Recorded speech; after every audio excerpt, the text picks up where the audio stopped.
नमस्कार दोस्तों, electro viral podcast में आपका स्वागत है। यहाँ हम बात करते हैं इलेक्ट्रिसिटी, पावर सिस्टम्स और उनके इंटरेस्टिंग फैक्ट्स के बारे में, सिंपल शब्दों में। तो चलिए शुरू करते हैं आज का एपिसोड। नमस्कार। आज हम बात कर रहे हैं बिजली की दुनिया के एक छोटे मगर बहुत जरूरी हिस्से पर। हमारे हाथ लगा है इलेक्ट्रो वायरल पॉडकास्ट का एक एपिसोड और ये पूरी तरह से फ्यूज पर है। अक्सर हम इसे नज़रअंदाज कर देते हैं, ये छोटा सा पुर्जा, पर असल में ये हमारे घरों और उपकरणों की सुरक्षा की शायद पहली कड़ी है। तो कहाँ से शुरू करें?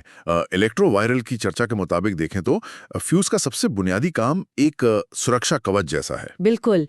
उस पॉडकास्ट में इसे एक तरह से बलिदानी रक्षक कहा गया था, मतलब सैक्रिफिशियल प्रोटेक्टर। इसका मुख्य उद्देश्य है इलेक्ट्रिकल सर्किट को दो बड़े खतरों से बचाना। हाँ, कौन से? एक तो ओवरलोड और दूसरा शॉर्ट सर्किट। ये वो स्थितियां हैं जब सर्किट में बहने वाली बिजली, मतलब करंट, अचानक से खतरनाक लेवल तक बढ़ जाता है। ओवरलोड और शॉर्ट सर्किट, सुनने में तो ये सब काफी आम लगते हैं, लेकिन क्या उस पॉडकास्ट में इनके बीच का जो फर्क है उसे थोड़ा और समझाया गया था? क्योंकि कई बार लोग इन्हें एक ही समझ लेते हैं। हाँ, वहाँ इस पे थोड़ी बात हुई थी। देखिए, ओवरलोड का मतलब है जब आप सर्किट से उसकी कैपेसिटी से ज्यादा करंट खींच रहे हो।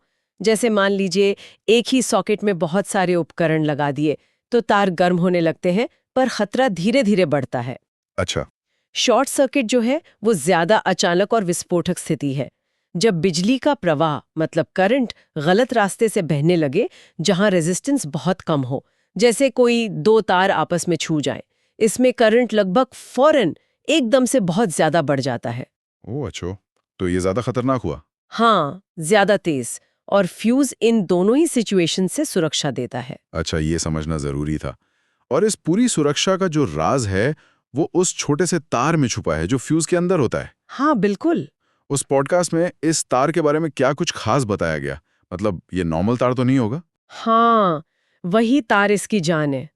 और जैसा कि इलेक्ट्रोवायरल चर्चा में जोर दिया गया, ये कोई मामूली तार नहीं होता।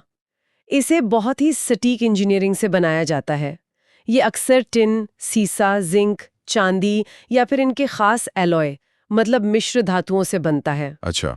और ये चुनाव इस बात पर निर्भर करता है कि फ्यूज को कितनी तेजी से पिघलना है और कितने करंट पर। हर एलॉय का अपना एक निश्चित मेल्टिंग पॉइंट, यानी गलनांक होता है, और अपना एक रेजिस्टेंस, प्रतिरोध होता है। अरे वाह, मतलब पूरा मटेरियल साइंस का खेल है इसके पीछे। ये सिर्फ एक पतला सा तार नहीं है, बल्कि एक खास मकसद से तैयार किया गया कमजोर लिंक है सर्किट में। ठीक कहा आपने। ये जानबूझकर सर्किट का सबसे कमजोर हिस्सा बनाया जाता है, लेकिन एक कंट्रोल्ड तरीके से। जब करंट सामान्य सीमा के अंदर बह रहा है तो ये तार आराम से उसे रास्ता देता है, कोई दिक्कत नहीं। पर जैसे ही करंट उस तय सीमा को पार करता है, चाहे वो ओवरलोड से हो या शॉर्ट सर्किट से, ये तार अपने रेजिस्टेंस की वजह से तेजी से गर्म होने लगता है।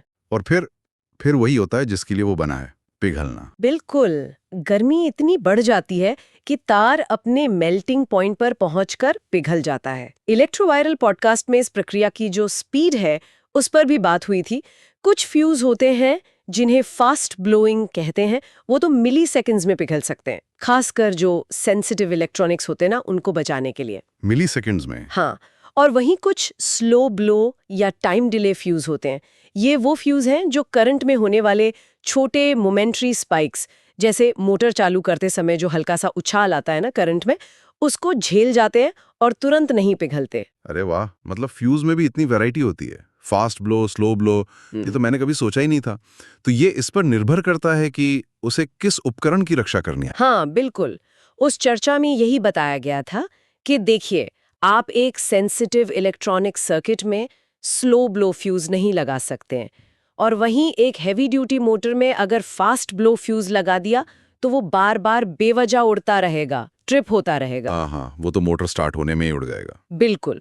तो सही फ्यूज का चुनाव बहुत जरूरी है। और जैसे ही वो तार पिघलता है, सर्किट में एक गैप बन जाता है, रास्ता टूट जाता है। और बिजली का बहना बंद, मतलब कनेक्शन कट। कनेक्शन पूरी तरह से कट। करंट आगे जा ही नहीं पाता और आपका सर्किट या उससे जुड़े जो भी उपकरण हैं वो सुरक्षित रहते हैं। ये पूरी प्रक्रिया ऑटोमेटिक है, इसमें कोई बाहरी हस्तक्षेप नहीं चाहिए। ये तो बस भौतिकी के, फिजिक्स के सरल नियमों पर आधारित हैं। ज्यादा करंट, ज्यादा गर्मी, और गर्मी से धातु का पिघलना। इसमें कोई कॉम्प्लेक्स सॉफ्टवेयर या सेंसर नहीं है। ये सोचना ही कमाल है कि कैसे कितनी सरल सी तकनीक इतने सालों से इतनी भरोसेमंद साबित हुई है। लेकिन जैसा आपने कहा, ये खुद को नष्ट करके बचाता है, मतलब एक बार इस्तेमाल होने वाली चीज है।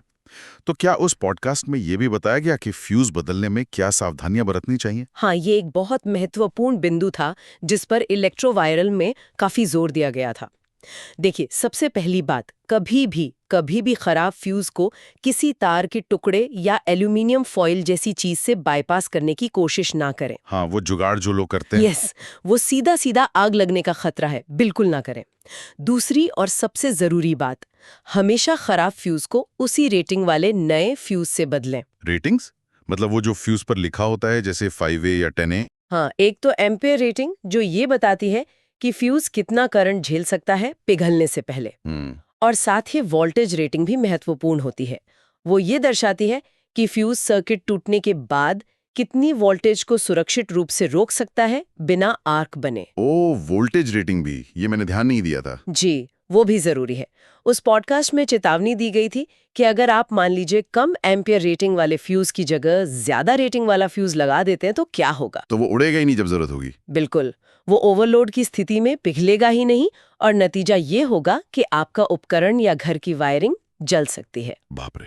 और अगर वोल्टेज रेटिंग कम हुई तो फ्यूज पिघलने के बाद भी सर्किट के दो सिरों के बीच बिजली कूद सकती है, मतलब आर्क बन सकता है, और वो भी बहुत खतरनाक है। खत्म कर सकता है। ये तो बहुत गंभीर बात है।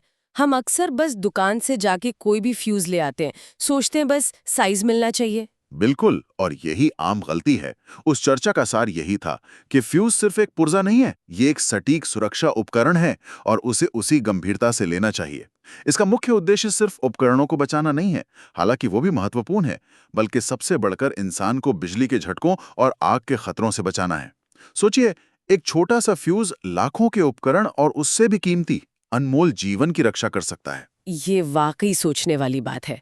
हम अपनी कारों के एयर बैग्स या सीट बेल्ट के बारे में तो सोचते हैं, पर घर की बिजली व्यवस्था में लगे इन छोटे सुरक्षा गार्ड्स पर शायद उतना ध्यान नहीं देते। सही कहा, ये अदृश्य सुरक्षा परतें हैं हमारी। इलेक्ट्रोवायरल पॉडकास्ट में इस बात पर भी रोशनी डाली गई कि आजकल बहुत से घरों में फ्यूज की जगह मिनिएचर सर्किट ब्रेकर यानी एमसीबीज ने ले ली है। हाँ, एमसीबीज तो अब आम है जी, जिन्हें ट्रिप होने पर बस ऊपर उठा दो, रीसेट कर दो। लेकिन फ्यूज आज भी कई जगहों पर इस्तेमाल होते हैं, खासकर ऑटोमोबाइल में, गाड़ियों में। अच्छा, गाड़ियों में अभी भी फ्यूज होते हैं? हाँ, गाड़ियों में बहुत सारे फ्यूज होते हैं अलग अलग सर्किट्स के लिए, और औद्योगिक उपकरणों में, और कई कंज्यूमर इलेक्ट्रॉनिक्स के अंदर भी फ्यूज लगे होते हैं। तो क्या फ्यूज और सर्किट ब्रेकर में कोई ऐसा खास फर्क है जिसके कारण फ्यूज आज भी प्रासंगिक हैं? मतलब उस पॉडकास्ट में इनकी कोई तुलना की गई थी? एमसीबी के मुकाबले फ्यूज क्यों? हाँ, संक्षेप में इस पर बात हुई थी। मुख्य अंतर उनकी प्रतिक्रिया की गति, मतलब रिएक्शन स्पीड, और दोबारा इस्तेमाल में है। सर्किट ब्रेकर, जैसा आपने कहा, एमसीबी, वो आमतौर पर इलेक्ट्रोमैग्नेटिक या थर्मल तरीके से काम करते हैं और उन्हें रीसेट किया जा सकता है। ये सुविधा की बात है। हाँ, वो तो है। लेकिन कुछ खास तरह के फ्यूज, खासकर जो सेमीकंडक्टर फ्यूज होते हैं, वो सर्किट ब्रेकर की तुलना में कहीं ज्यादा तेजी से प्रतिक्रिया कर सकते हैं। जब आपको बिल्कुल मिली सेकेंड्स में सर्किट तोड़ना हो, जैसे किसी बहुत ही नाजुक इलेक्ट्रॉनिक चिप को बचाना है, तो वहां फ्यूज ज्यादा भरोसेमंद साबित हो सकता है। अच्छा, यानी स्पीड के मामले में फ्यूज बेहतर हो सकता है कुछ स्थितियों में। जी बिल्कुल। तो ऐसा नहीं है कि फ्यूज अब पुराने पड़ गए हैं या बेकार हो गए हैं, बस उनका इस्तेमाल अब ज्यादा विशिष्ट, ज्यादा स्पेसिफिक हो गया है। दोनों की अपनी अपनी जगह है और अपने अपने फायदे हैं। ये तो बहुत ही दिलचस्प जानकारी है। यानी फ्यूज अभी भी पिक्चर में है, खासकर जहां स्पीड मायने रखती है। तो अगर हम इलेक्ट्रोवायरल पॉडकास्ट के इस फ्यूज वाले एपिसोड से मुख्य बातें निकालें, एकदम निचोड़, तो वो क्या होंगे? मेरे हिसाब से कुछ मुख्य बातें हैं। पहली, कि फ्यूज एक सुरक्षा उपकरण है। इसका काम है सर्किट को ओवरलोड और शॉर्ट सर्किट से बचाना। इससे उपकरण और इंसान दोनों सुरक्षित रहते हैं। ठीक है। दूसरी बात, ये एक विशेष तार पर आधारित है। ये तार खास मटेरियल से बना होता है और एक निश्चित करंट पर पिघलने के लिए डिजाइन किया जाता है। तीसरा, ये पिघलकर सर्किट को तोड़ देता है। जब करंट खतरनाक लेवल पर पहुंचता है, तार पिघलता है और बिजली का प्रवाह रुक जाता है। सही। चौथी और बहुत जरूरी बात, सही रेटिंग। फ्यूज बदलते समय हमेशा सही एम्पियर और वोल्टेज रेटिंग का ध्यान रखना चाहिए। गलत फ्यूज सुरक्षा को खतरे में डाल सकता है। ये तो सबसे जरूरी है शायद। हाँ जी। और पांचवां, कि फ्यूज कई प्रकार के होते हैं, फास्ट ब्लो, स्लो ब्लो वगैरह, और कुछ स्थितियों में जैसा हमने बात की, ये सर्किट ब्रेकर से भी तेज हो सकते हैं। ये एकदम सटीक सार है। और ये सब कुछ एक इतने छोटे से पुर्जे में समाया हुआ है। इंजीनियरिंग के सादगी और प्रभावशीलता का क्या गजब का उदाहरण है ये। बिल्कुल। यह हमें याद दिलाता है कि सबसे प्रभावी समाधान हमेशा सबसे जटिल, सबसे कॉम्प्लेक्स नहीं होते। कभी-कभी भौतिकी के बुनियादी सिद्धांत ही सबसे मजबूत सुरक्षा प्रदान कर सकते हैं। इस पूरी चर्चा ने मुझे वाकई सोचने पर मजबूर कर दिया है। किस बारे में? ये कि हमारी रोजमर्रा की जिंदगी में ऐसी और कितनी अनदेखी, अनसुनी सुरक्षा प्रणालियां हैं जो चुपचाप अपना काम कर रही हैं। जैसे इमारतों में वो फायर स्प्रिंकलर सिस्टम होते हैं, या ट्रैफिक लाइट्स का आपस में तालमेल, या फिर हमारे खाने की सप्लाई चेन में जो सुरक्षा जांच होती है। ऐसी कितनी ही चीजें हैं जो हमें रोज खतरों से बचाती हैं, और हम शायद उनका एहसास तक नहीं करते, उनका संज्ञान भी नहीं लेते। ये वाकई एक गहरा सवाल है। शायद अगली बार जब कोई उपकरण बिना किसी स्पष्ट कारण के बंद हो जाए, तो हम नाराज होने के बजाय उस छोटे से फ्यूज या सर्किट ब्रेकर को मन ही मन धन्यवाद दें, जिसने शायद हमें किसी बड़े नुकसान या किसी बड़े खतरे से बचा लिया हो। बिल्कुल। उन अदृश्य नायकों के बारे में सोचना चाहिए जो हमारी तकनीक और हमारी दुनिया को सुरक्षित बनाते हैं। चलिए, इसी विचार के साथ आज की इस गहरी चर्चा को यहीं विराम देते हैं। तो दोस्तों, ये था आज का एपिसोड इलेक्ट्रो वायरल पॉडकास्ट का। अगर आपको ये जानकारी पसंद आया हो तो चैनल को सब्सक्राइब कीजिए और वीडियो को शेयर करना ना भूलें। जुड़ते रहिए इलेक्ट्रो वायरल के साथ, क्योंकि यही मिलेगी आपको इलेक्ट्रिसिटी से जुड़ी सही और यूजफुल नॉलेज। फिर मिलते हैं अगले एपिसोड में। तब तक के लिए नमस्कार।